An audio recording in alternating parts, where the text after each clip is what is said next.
ભાભર વાવ circle પાસે કોંગ્રેસના કાર્યકરો ફટાકડા ફોડી વિજય ઉત્સવ મનાવ્યો।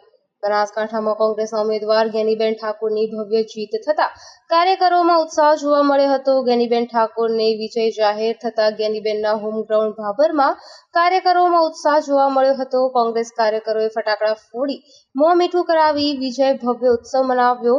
50 વર્ષ બાદ પ્રથમ મહિલા સાંસદ ચૂંટાતા લોકોમાં અનેરો ઉત્સાહ જોવા મળ્યો હતો। બનાસકાંઠાના લોકોએ જ્ઞાનીબેન ઠાકોરનું મામેરું ભર્યું। સમગ્ર બનાસકાંઠા જિલ્લામાં કોંગ્રેસ પાર્ટીના આગેવાનોમાં ખુશી જોવા મળી હતી। બનાસકાંઠાની પ્રજા જ્ઞાનીબેન ઠાકોરને નોટ અને વોટ બંને આપ્યા, જે પરિણામ આવતા ખુશીનો માહોલ જોવા મળ્યો હતો।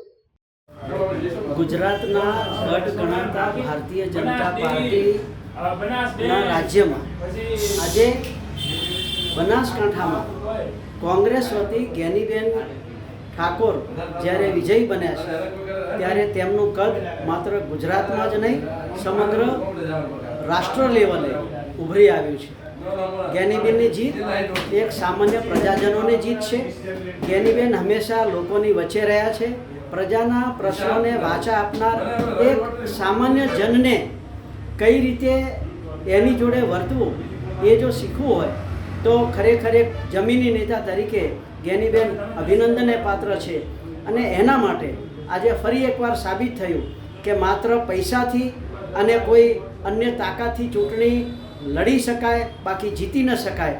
જ્ઞાનીબેન લોકોના મનમાં હતા અને લોકોએ મન બનાવી લીધું હતું કે હવે તો બસ જ્ઞાનીબેન જ, અને જ્ઞાનીબેન જીત્યા।